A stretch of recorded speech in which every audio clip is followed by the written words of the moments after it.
उनका तो तारीफ करना ही नहीं है, क्योंकि तारीफ किसी एक चीज में काबिल होता है तो उसका तारीफ होता है, और हर चीज में जिसका काबिलियत होता है उसका तारीफ। मैं अकेले जाया करती थी, जितने लड़के जाते थे ना लड़कों के साथ मैं अकेले जाती थी। बहुत लोग मुझे बहुत कुछ कहते थे कि लड़की अकेले जा रही है, महतो समाज की लड़की है, कोई लड़का शादी करेगा। तो मैं एक ही बात कहती थी, कोई शेरनी को कोई शेर ही पसंद करेगा, भालू और गिदड़ नहीं करेगा ना। महतो है वीर रघुनाथ महतो, ये जो प्रथम सेनानी जो चुआड़ विद्रोह का है, जब हम लोग का ईस्ट इंडिया कंपनी यहाँ आया था इंडिया में, तो उस टाइम सबसे पहले उसका विद्रोह चुआड़ विद्रोह के नाम से यही सबसे पहले रघुनाथ महतो जी ने ही किया था। अभी देश में या राज्य में इनका पहचान नहीं मिल पाया, इनका पहचान नहीं मिल पाया, क्योंकि कहीं ना कहीं इसमें हम सबका भी गलती है, जो हम लोग इस समाज के हैं। हम लोग अपने को मतलब ये बताने के लिए कि हम लोग कुर्मी है, हम लोग महतो है, अभी का जनरेशन में ज्यादातर देखिएगा तो अपने आप को कोई बताता नहीं है, सबको अपने आप को छुपाने का कोशिश करता है। महतो उन लोग को अपने आप को वो बताना नहीं कि हम झारखंडी है, हम महतो, हम कुर्मी है। वो लोग को तो अपने आप पे गर्व महसूस करना चाहिए। और इनका बुक लिखता है वगैरह वगैरह, कुछ भी हो तो सब आता है, जितना रिसर्च करने आता है सबके बारे में बताया जाता है, लेकिन इन लोगों के बारे में उन्हें कुछ बताया ही नहीं जाता। तो इनके बारे में कि आदमी जानेंगे कैसे, इनके बारे में भी बताना चाहिए। तो ये भी एक बहुत बड़ा ये है कि चलिए इस बार हम लोग महाजुटान कर रहे हैं, इससे भी बहुत बड़ा एक्सेस मिल रहा है कि ये रघुनाथ महतो जो है, ईस्ट इंडिया कंपनी जब इंडिया में आया था तो सबसे पहले यही एक चुआड़ विद्रोह नाम से विद्रोह शुरू किए थे। कहाँ से लोग आ रहे हैं?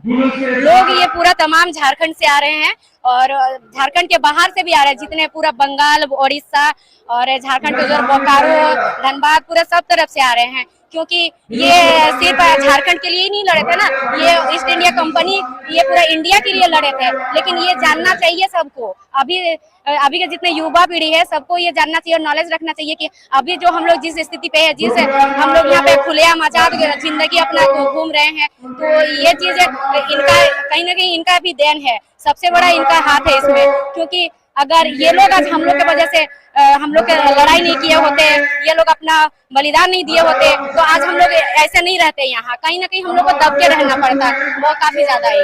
जयराम महतो के बारे में क्या कैसे लगते हैं? जयराम महतो का तो उनका तो तारीफ करना ही नहीं है, क्योंकि तारीफ किसी एक चीज में काबिल होता है तो उसका तारीफ होता है, और हर चीज में जिसका काबिलियत होता है उसका तारीफ नहीं होता है ना।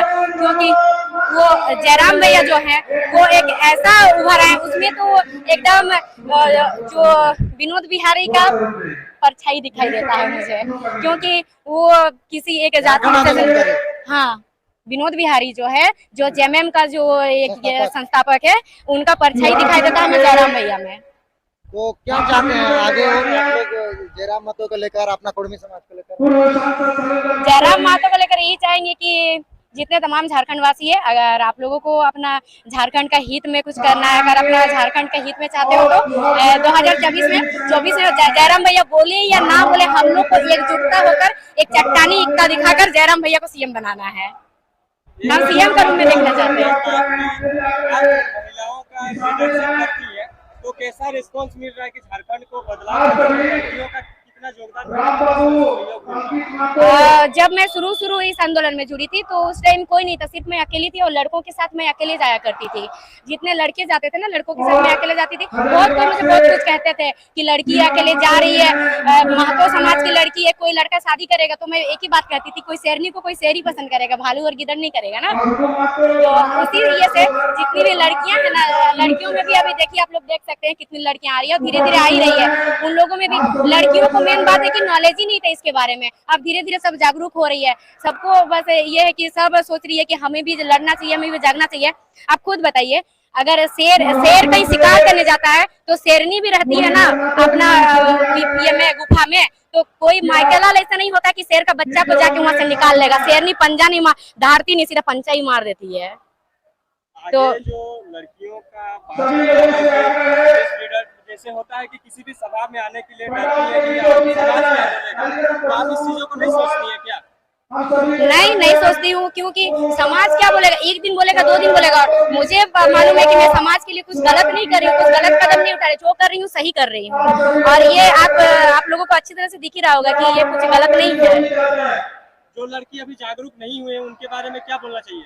उनके बारे में यही बोलना चाहेंगे कि जितनी भी लड़कियां हैं, हमारी बहनें हैं, माताएं हैं, दीदी, चाची, जितने कोई है, आप सबसे एक ही निवेदन है कि आप सब जागिए, इस चीज को समझिए, और जो हमारे लिए बलिदान दिए हैं उनका सम्मान कीजिए।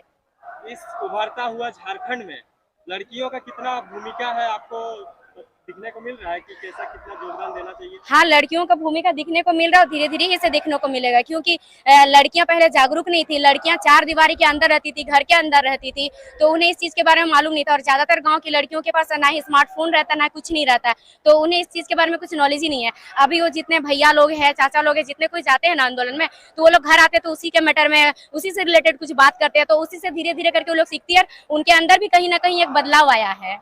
आपको आंदोलन का जो जुनून है कब से देखने को मिला?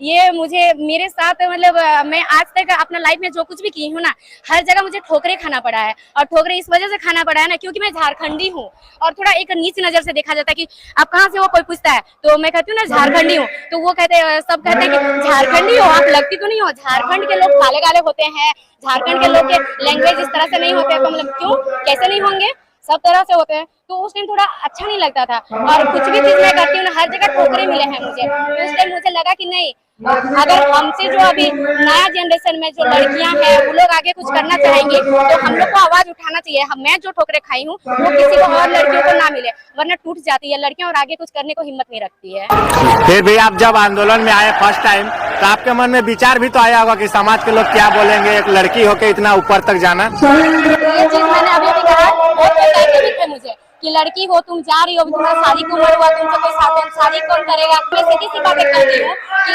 शेरनी को भाई शेर ही पसंद करता है, गीदड़ और भालू पसंद नहीं करेगा, और तो देख के भागेगा, शेर ही ना पसंद करेगा। तो वही बात है, सीधी सी बात है। जो समझा है इस आंदोलन को वही मुझे समझेगा, और जो नहीं समझा है ना वो मुझे नहीं समझेगा कभी भी, वो गलत ही बोलेगा। और बोलने दीजिए, मुझे उससे कोई फर्क नहीं पड़ता मेरे बारे में कौन क्या कहता है। मुझे मालूम है मैं सही हूँ, और बाकी जो हमारे साथ है उन्हें मालूम है कि मैं सही हूँ, बस बाकी लोगों से नहीं मतलब है। आपका जैसे आप पढ़ाई करते होंगे, आपका बैचमेट होगी ना लड़की लोग, उन लोग क्या आपको बढ़ावा देती है आंदोलन में और आगे जाएगी हम लोग का? कोई मेरी फ्रेंड लोग है, वो लोग कहती है कि बहुत अच्छा काम कर रही हो तुम, बहुत अच्छा चीज है। और कोई कह रही हो क्या यार तुम पॉलिटिक्स में चले जा रही हो, हैन बहुत कुछ बोलती है, तुम अपना पढ़ाई पे ध्यान दो। तो मैंने कहा पढ़ाई पे तो ध्यान देती हूँ यार, पढ़ाई पे किसे नहीं ध्यान, पढ़ाई पे ध्यान देती हूँ, स्पोर्ट्स खेलती हूँ, एनसीसी कंप्लीट कर रखा है मैंने, तो फिर कैसे नहीं ध्यान देती हूँ। और आंदोलन भी, आप एक चीज बताओ, अपना घर में खाना बनेगा, ठीक है, चावल रहेगा अपना, बनाने वाला भी अपना रहेगा, लेकिन परोसने वाला कोई और है, अगर बांटेगा किसी और को और हमको नहीं देकर जाएगा, तो आंदोलन नहीं करेंगे तो क्या करेंगे बताइए। जिस तरह से आप जुनून और जज्बा के साथ उतरी हैं इस आंदोलन में, ऐसा ही एकदम बिल्कुल होगा। और देखिएगा कि अब मैं अकेले नहीं हूँ, बहुत सारी लड़कियां और कुछ अभी आ रही हैं, और भी बहुत कोई देख देख के धीरे धीरे इम्प्रूव होता है, एक ही बार में तो कोई नहीं ना आएगा।